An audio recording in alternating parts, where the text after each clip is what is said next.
Let's get the opinion of the business sector on President Bongbong Marcos's fourth State of the Nation address. We have live on Zoom Mr. George Barcelon, President of the Philippine Chamber of Commerce and Industry. Good evening, Sir George. Good evening, Karen. Nice seeing you again. Just a note, I'm the chairman of Philippine Chamber of Commerce and Industries. Okay, but before you were president. So Before I was president, and yes. then chairman right now. Okay. I've been kicked up.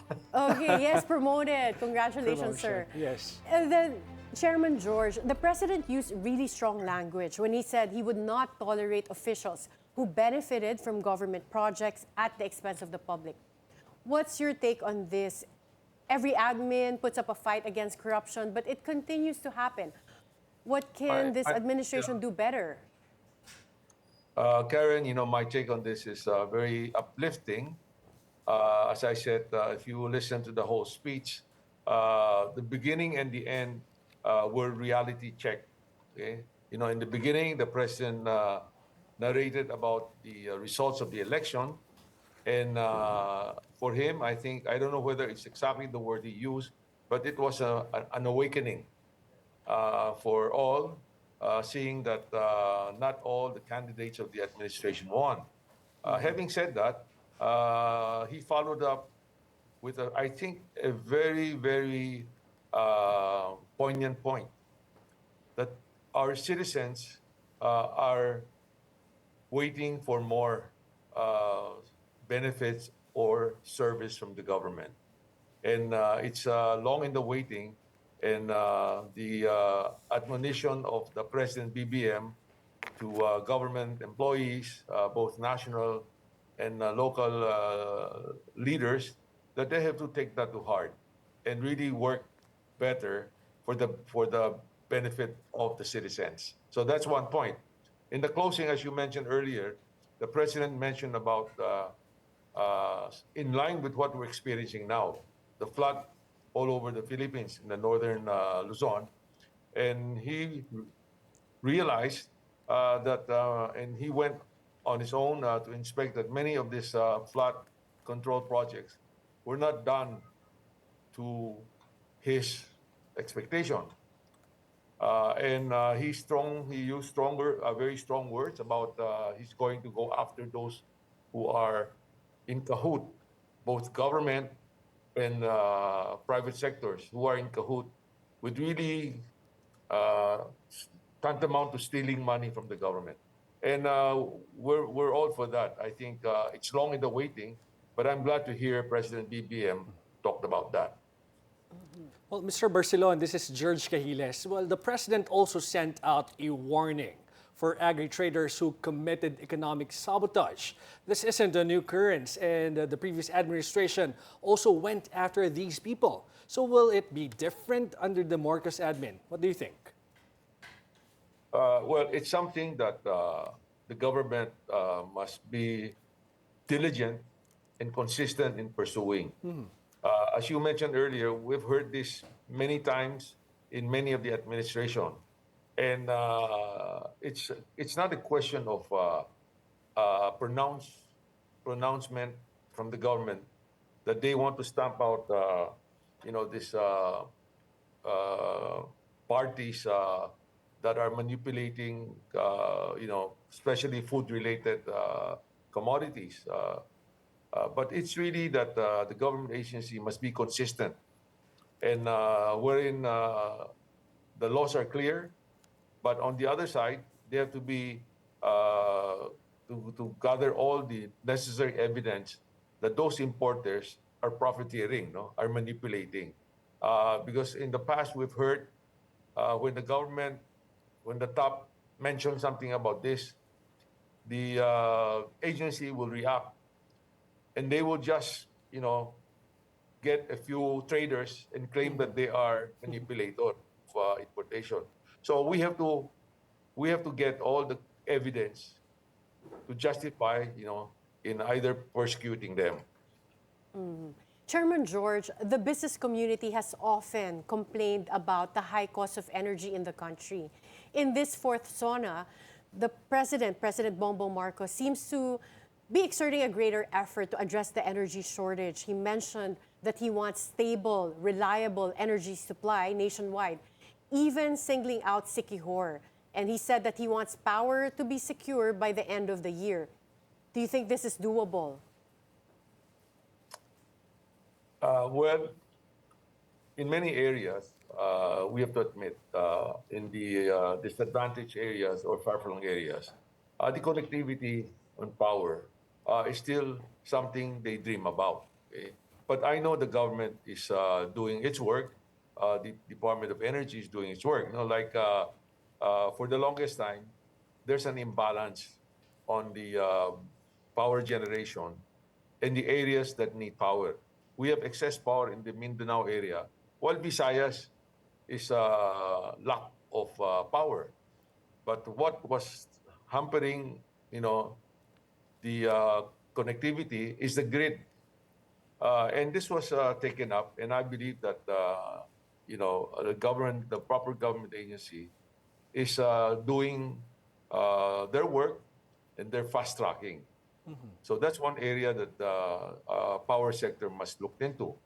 On the other side is that the cost of renewable energy is really higher. Solar energy, wind energy are really higher than base load power generator through fossil fuel or LNG. And as such, that we have to deal with that by, being more competitive as far as using energy is concerned. We have a shortage of power. We have met many businessmen from abroad that showed interest, but one of top of concern in their mind is our availability and affordability of our power. But the government, I know, is really focused on this area.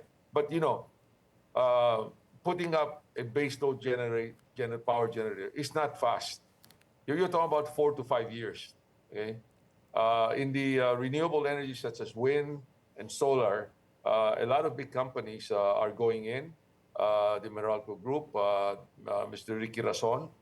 So these are in the work, and I hope that hopefully these are faster. So hopefully in the next year or 2027, that there will be maybe a couple of gigawatts that will be on stream for the consumer and for the industry. Okay. Were you hoping to hear about nuclear power?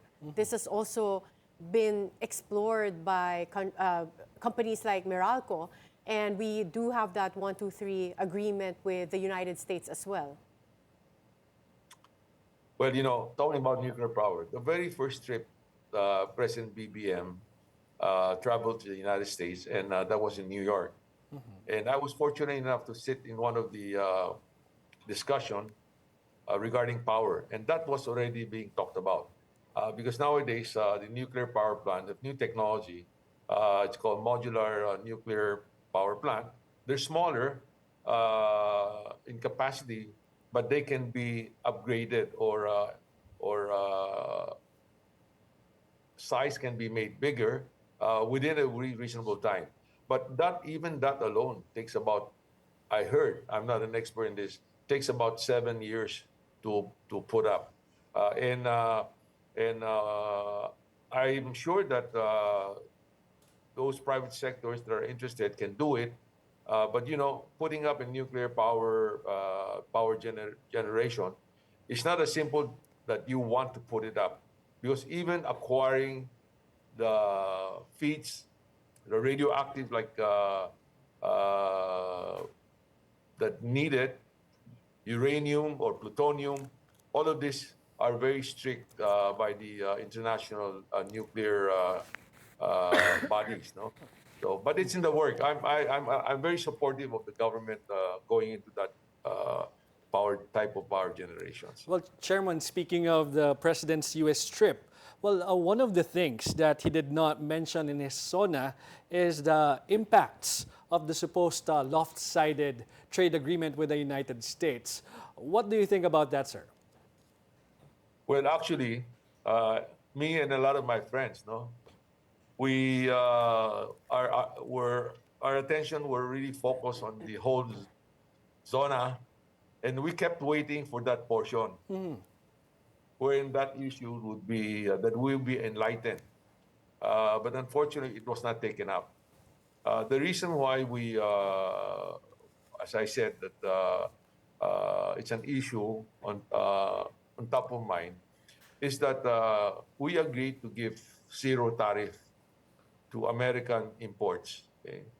And there are different versions. We've heard that there are selected sectors that will not be zero tariff, but it's not clear. So I thought the president would have taken this occasion to clarify.